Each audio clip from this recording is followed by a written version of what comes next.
حضور سیدتنا و سیدت ساداتنا حضور سیدہ ام المؤمنین عائشہ صدیقہ رضی اللہ تعالی عنہا وجہ بن گئی، اور حضرت ام المؤمنین کی یہ برکت قیامت تک اللہ پاک نے ظاہر فرما دی کہ محبوب کی امت کے لیے زمین کو تیمم کے ذریعے سے طہارت کا ذریعہ بنا۔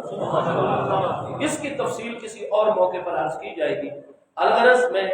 عرض یہ کرنا چاہتا ہوں کہ کیا قرآن مجید میں استنجے کا حکم ثابت نہ ہو گیا؟ جاء احدکم من الغائط، کیا وضو کا حکم قرآن میں موجود نہیں ہے؟ کیا غسل کا حکم قرآن میں موجود نہیں ہے؟ کیا تیمم کا حکم قرآن میں موجود نہیں ہے؟ اور اللہ پاک کا فرمان ہے وَالثِّيَابَ فَطَهِّرْ، تو ایک تفسیر کے مطابق اس کا معنی یہ ہے کہ اے میرے پیارے بندے، اپنے ثیاب کو، اپنے ثوب، اپنے لباس، اپنے کپڑوں کو ہمیشہ صاف ستھرا اور ہمیشہ پاکیزہ کر کے رکھا کر۔ تو بھائی لباس کی پاکیزگی کا حکم بھی قرآن میں موجود ہے، ہر طرح کی طہارت کا حکم بھی قرآن میں موجود ہے، لیکن اللہ پاک قسمیں اٹھا کے ارشاد فرماتا ہے قد افلح من زکاہا، اپنے کپڑوں کو جتنا چاہو پاک اور صاف رکھ لو، کروڑ مرتبہ تم وضو اور غسل کر لو، لیکن کامیابی کی ضمانت نہیں ہے۔ قد افلح من زکاہا، انسان کی ذات اور زندگی میں اصل دار و مدار اس کے باطن اور اس کی روح کا ہے۔ کامیاب وہ ہو جائے گا جو اپنی روح کو پاک اور صاف۔ میرے دوستو، روح میلی کچیلی کس طرح ہوتی ہے؟ آگے فرمایا قد خاب من دساہا، یقینی طور پر وہ نقصان میں چلا گیا، وہ ہر طرح کے خسارے کا شکار ہو گیا۔ دساہا، جس نے اپنی روح کو میلا کچیلا کر دیا، روح کو دسیسہ کاری میں مبتلا کر بیٹھا۔ جیسے ہمارا جسم کئی کاذورات سے اور کئی نجاست والی چیزوں سے ناپاک ہو جاتا ہے، لباس ناپاک، اس طرح روح جو ہے وہ جھوٹ بولنے سے ناپاک ہو جاتی ہے۔ روح ناپاک ہوتی ہے حسد کرنے سے، روح ناپاک ہوتی ہے اور دسیسہ کاری میں مبتلا ہوتی ہے مسلمانوں کے ساتھ بغض رکھنے سے۔ روح ناپاک ہوتی ہے، دسیسہ کاری میں مبتلا ہوتی ہے، میلی کچیلی ہو جاتی ہے کسی کو دھوکہ دینے سے۔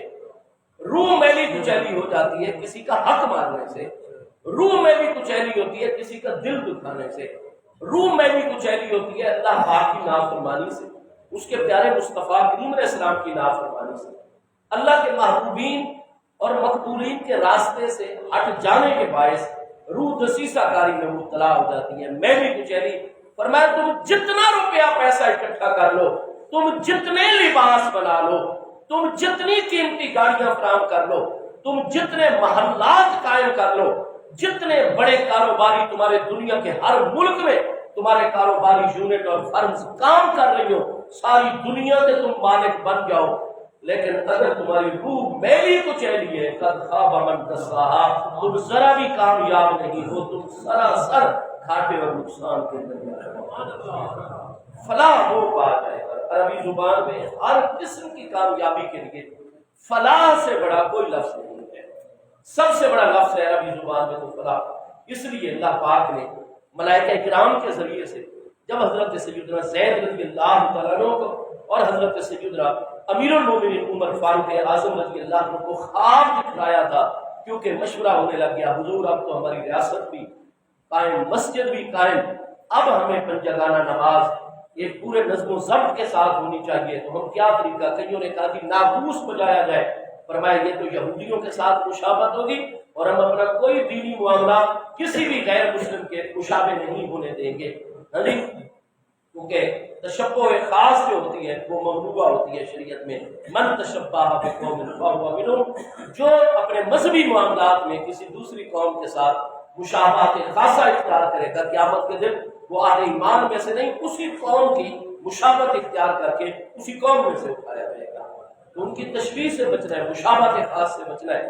کسی نے کہا کہ گھنٹیاں بجائی جائیں، فرمایا نہیں، یہ فلاں قوم، حضور آگ جلا دی جائے، ایک مینارہ بنایا جائے اور پانچوں وقت جب نماز کا ٹائم ہو، نماز کا ٹائم داخل ہو، مینارے پر آگ روشن کر دی جائے، دور دور سے آگ نظر آئے گی، لہذا لوگ باجماعت۔ فرمایا نہیں، یہ مجوسیوں کے ساتھ جو ہے مشابہت ہو جائے گی۔ الغرض اس دن مشاورت کی مجلس روک دی گئی۔ رات کو ان دو کریم ہستیوں کو، جن میں سیدنا امیر المومنین عمر رضی اللہ عنہ کی پاکیزہ مقدس امت ہستی ہیں، ان کو بھی خواب دکھا دیا گیا۔ حضرت زید رضی اللہ عنہ کو خواب دکھا دیا گیا۔ صبح بیک وقت یہ ہستیاں دونوں محبوب کی بارگاہ میں آ کر ایٹ اے ٹائم جو خواب بیان کیا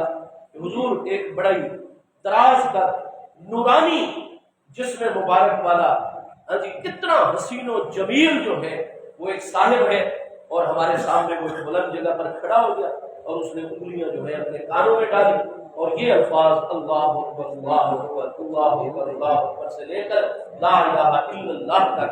یہ کلمات حضور اس نے بڑی بلند آواز میں جو ہے محبوب علیہ السلام نے فرمایا۔ اسی چیز کی ہم نے مشورت کی تھی، یہ آذان ہے، نماز کا وقت داخل ہوگا، ہم یہی بلند جگہ پر کھڑے ہو کر آذان پڑھا کریں گے، اللہ کے بندے نماز پڑھیں گے۔ ٹھیک ہے، تو یہ الہام ہوا ہے اللہ پاک کی جانب سے آذان پر، مصطفیٰ کریم علیہ السلام نے اس کو مقرر رکھا، جس کی وجہ سے یہ شریعت طاہرہ کی اتنی بڑی علامت اور شریعت مبارکہ کا اتنا بڑا شعار جو ہے وہ سامنے آ گیا۔ چنانچہ محبوب کریم علیہ السلام نے فرمایا کہ پیارے عمر، پیارے زید، اور اللہ پاک نے دو ہستیوں کو، چونکہ کم از کم ایسے معاملات میں دو گواہوں کی گواہی جو ہے وہ مقبول ہوتی ہے، فرمایا کہ حضرت بلال کو بلایا جائے۔ حضرت بلال چونکہ بہت ہی زیادہ تنوع مند اور بڑے ہی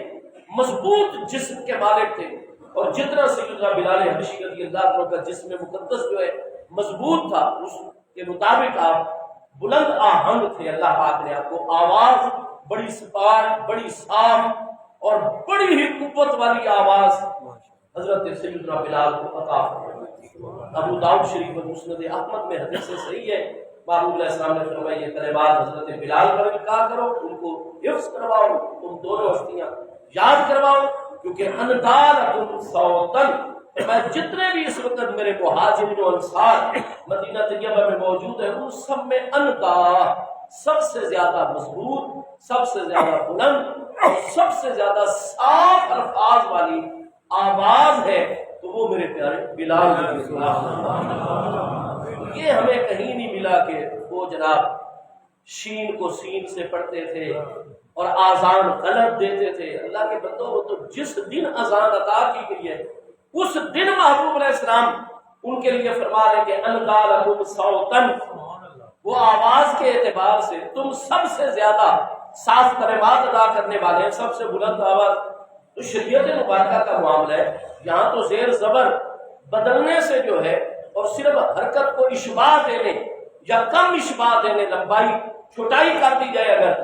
آواز کے اندر تو معنی بدل جاتا ہے۔ اللہ اکبر کا معنی ہے اللہ سب سے بڑا ہے، اور اگر لفظ اللہ اس میں جلالت کے حمزہ کو آپ دراز کر دیں، اشباع دے دیں اللہ اکبر، تو اس میں حمزہ استفہام کا اعتبار پیدا ہو جاتا ہے۔ اللہ اکبر کا معنی کیا اللہ سب سے بڑا ہے؟ پہلے تو آپ نے یقین کے ساتھ کہا اللہ اکبر، اللہ سب سے بڑا ہے، لیکن اگر آپ اللہ کہنے کی بجائے اللہ کہہ دیں تو یہ دو حمزے شروع میں پیدا ہو جاتے ہیں، ایک حمزہ استفہام قرار پا جائے گا، دوسرا حمزہ جو ہے وہ اصلی ہے اور عربیت کا حمزہ ہے، تو یہ تو یوں بن گیا کہ بات اللہ ہو، یہ بنے گا اس کا مطلب کیا اللہ سب سے بڑا ہے؟ تو بھائی اس لیے آذان، اقامت، نماز یہ سیکھنی چاہیے باقاعدہ قاری حضرات سے جو قرات کا فن اچھی طریقے سے جانتے ہیں، استاذ پکڑنا چاہیے معاملات کا۔ تو حضرت سیدنا بلال اگر غلط آذان پڑھتے تو بھائی اس سے تو معنی بدل جاتا ہے، مفہوم خود کا کچھ، اس لیے کوئی آپ کا ایسا معاملہ نہیں ہوا کہ آذان نہ پڑی ہو تو سورج بھی طلوع نہ ہوا ہو۔ یہ قوالیوں میں آپ کو بات ملے گی شاعروں کے ہاں، یہ آپ کو احادیث کریمہ اور سیرت طیبہ میں نہیں ملے گی۔ بہرحال سیدنا بلال رضی اللہ عنہ کو آذان تو اس میں چونکہ اللہ نے یہ الہام جو ہے وہ فرمایا آذان کا، اس میں جہاں دو مرتبہ ہمیں کہا جاتا ہے حی علی الصلاۃ، آؤ نماز کی طرف، تو ساتھ ہی آگے دو مرتبہ فرما دیا جاتا ہے حی علی الفلاح، آؤ فلاح اور کامیابی کی طرف۔ ہمارا دین ہمیں پنجگانہ یہ تعلیم عطا فرماتا ہے اتنی بلند آواز میں کہ ہر طرح کی کامیابی، دنیا میں جتنی تمہاری ظاہر باطن کی کامیابی ہے، قبر میں جتنی تمہاری ظاہر باطن کی کامیابی ہے، 50,000 سال کے برابر ایک دن عالم معاشر میں جتنی کامیابی ہے، ابد الآباد تک عالم آخرت کی جتنی کامیابی ہے، وہ ساری کامیابی اللہ کی بارگاہ میں جھکنے اور نماز کا سجدہ دینے میں ہمیں فلاح سے بڑا کوئی کامیابی کا لفظ نہیں ہے جو ہر طرح کی کامیابی پر دلالت کرے. فلاح سے بڑا جامع لفظ عربی لغت اور عربی زبان میں نہیں. اور قرآن نے فرمایا قد افلح من زکاہا، کامیاب وہ ہے جو اپنی روح کی طرف توجہ، کیونکہ ہماری ذات میں اصل معاملہ روح کا ہے. حضور سیدنا پیر سیال لجپال غریب نواز رضی اللہ تعالیٰ عنہ، اعلیٰ حضرت سیالوی غریب نواز رضی اللہ عنہ کی بارگاہ اقدس سے لے کر آج تک حضور سیدی خواجہ خواجگان، ہمارے مرشد کریم، ہمارے مقتداؤں کے اشباع، حضور سیدی ضیاء چشت، سیدی علامہ حافظ خواجہ محمد ضیاء الحق صاحب سیالوی غریب نواز دامت برکاتہ العالیہ زیب آستانِ عالیہ سیال شریف آپ تک کی ذات بابرکات کی یہی نورانی تعلیم ہے. آپ کی بارگاہ میں بیٹھے ہوئے تھے اور ایک بندے نے کام کے لیے دعا، ان بارگاہوں سے جو چیز مانگنی چاہیے وہ ہم مانگتے نہیں ہیں.